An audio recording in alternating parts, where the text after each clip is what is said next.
Komjen Polisi Badrodin Haiti mengatakan bahwa Komjen Polisi Budi Gunawan telah legowo dengan keputusan Presiden Joko Widodo, dan berikut adalah pernyataan Badrodin Haiti. Ya, beliau 100% legowo dan menerima apa yang diputuskan oleh Presiden. Ya, saya proses tinggal di DPR, tapi tentu kan permasalahan dengan KPK ini kan kita harus juga selesaikan dengan baik. Ya, Pak Roni, selain pernyataan Pak Badrodin Haiti ini, saya punya pernyataan dari salah satu pengacaranya Pak BG, Egy Sujana, di sebuah media yang menyatakan bahwa nama Badrodin Haiti juga BG yang mengusulkan. Pak Roni tahu soal itu?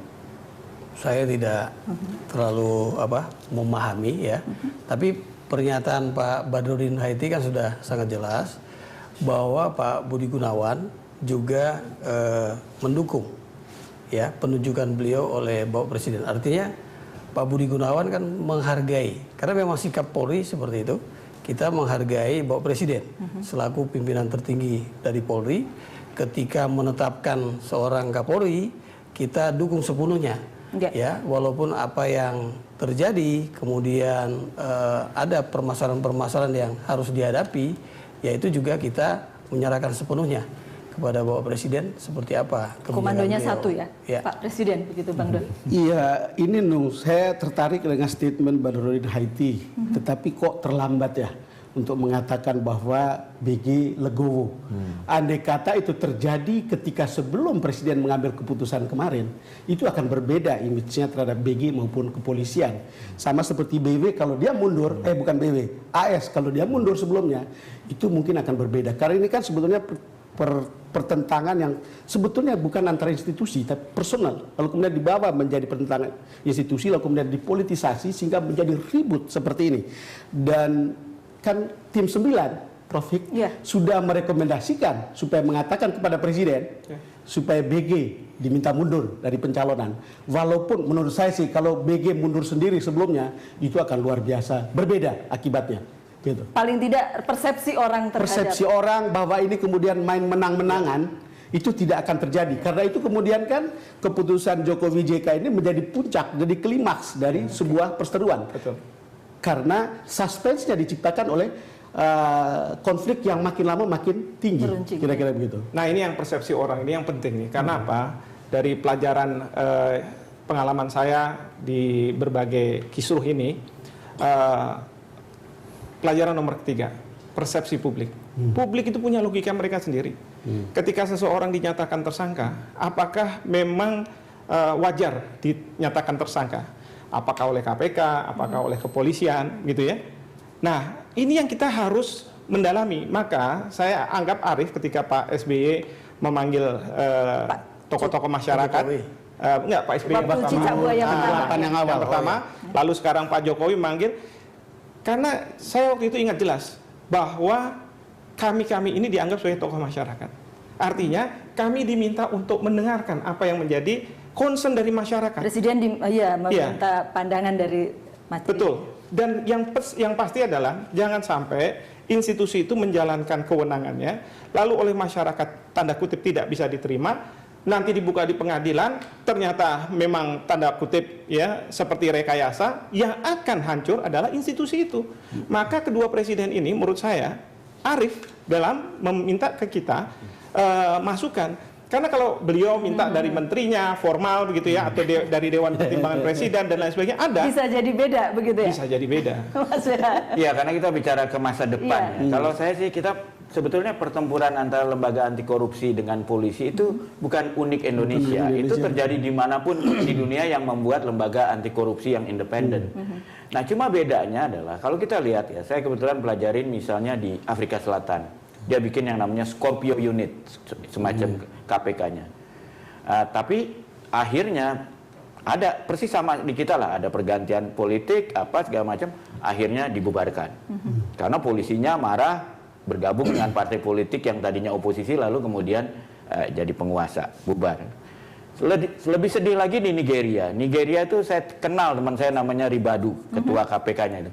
Dia berhasil mengembalikan uang lebih dari 2 miliar dolar uang Abacha. National hero sebetulnya. Kita bandingkan dengan di Hong Kong. Di Hong Kong juga terjadi bentrok. Bahkan kantor KPK-nya diserbu oleh ratusan polisi, digebukin, tembak-tembakan.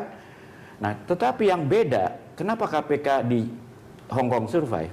Gubernur jenderalnya ketika itu mengatakan, oke, ini kalau kita cari terus ke belakang, nggak ada ujungnya ini. Nggak akan ada habisnya. Jadi akhirnya dibikin satu sistem,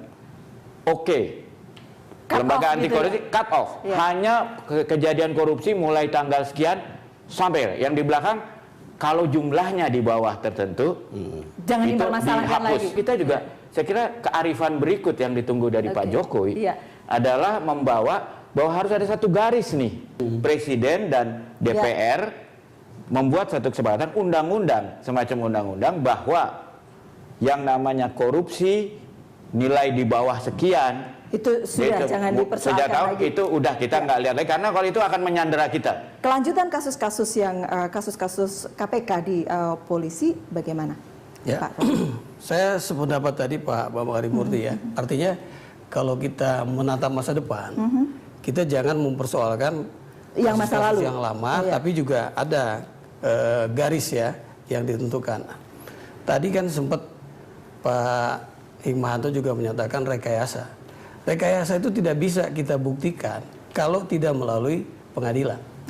Jadi ada satu pengadilan yang sampai dia menentukan bahwa penetapan tersangka Pak Budi Gunawan itu tidak sah, ya. Itu jelas, Pak. Itu sangat jelas. Artinya kita melihat bahwa rekayasa dan kriminalisasi itu justru nampak ya ketika seorang calon Kapolri itu ditetapkan oleh Bapak Presiden, diajukan, kemudian ada penetapan, ya kan? Nah, ini artinya gini, kalau kita bicara tentang rekayasa, ini kan tendensius. Nah, kalau bicara masa depan, ayo, mari kita bicara masa depan. Kalau kemudian Mas Bambang masih menunggu lagi statement Presiden kearifan, baru.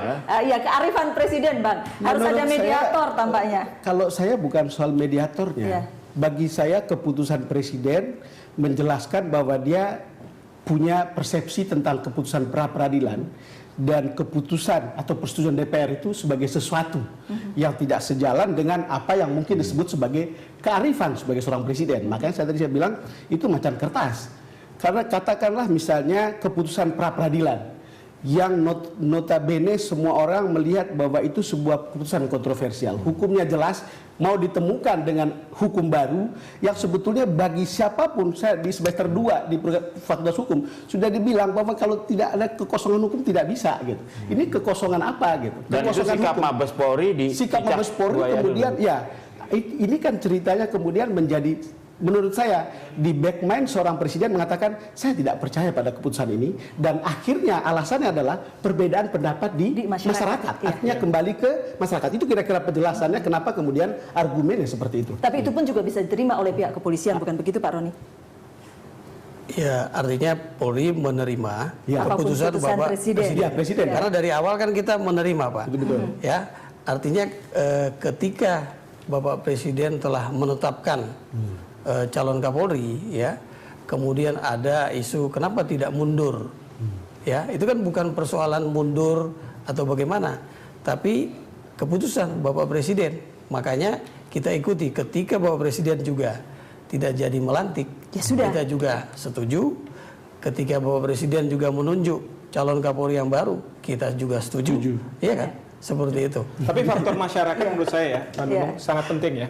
Karena kalau kita lihat tadi keputusan Bapak Presiden, alasan tidak melantik itu karena menurut beliau loh ya, ada perbedaan pendapat di masyarakat. Jadi sekarang ini di alam demokrasi di mana media juga punya peran, itu nggak bisa kita abaikan suara dari rakyat, suara dari media.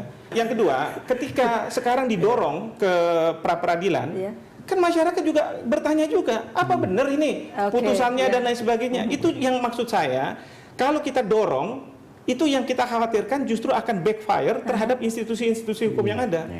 Itu yang jadi masalah. Tapi pendek saja boleh Pak Roni Sompi, sudah dibuat putusan oleh Presiden, tidak jadi melantik Pak BG, kemudian Pak Badrodin akan jadi calon Kapolri, kemudian di KPK sudah ada pimpinan KPK baru, di Polri pembahasannya seperti apa? Oke saja dengan Pak Taufikur Rahman Ruki dan sebagainya. Kalau kita melihat pernyataan Mas Bambang tadi, tidak terlalu harmonis tapi juga tidak terlalu buruk. Kita harus melihat semboyan negara kita, ya. Bhinneka Tunggal Ika itu saat ini seolah-olah itu hanya semboyan yang dipasang di Garuda Pancasila. Kita kan seolah-olah saling mencari kesalahan, kemudian opini itu juga tidak opini murni. Ketika opini itu dibangun dengan tujuan yang tendensius, ya.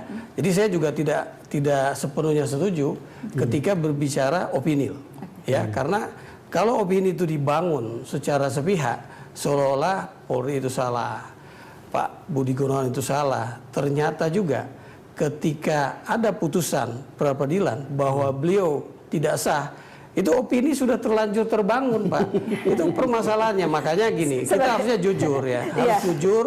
Bagaimana kita melihat, jangan langsung ya melihat stigma negatif lama. Tetapi artinya bagaimanapun juga kalau kita melihat ke depan, kerjasama toh nanti kerjasama itu harus, dan itu jangan hanya di kertas, ya.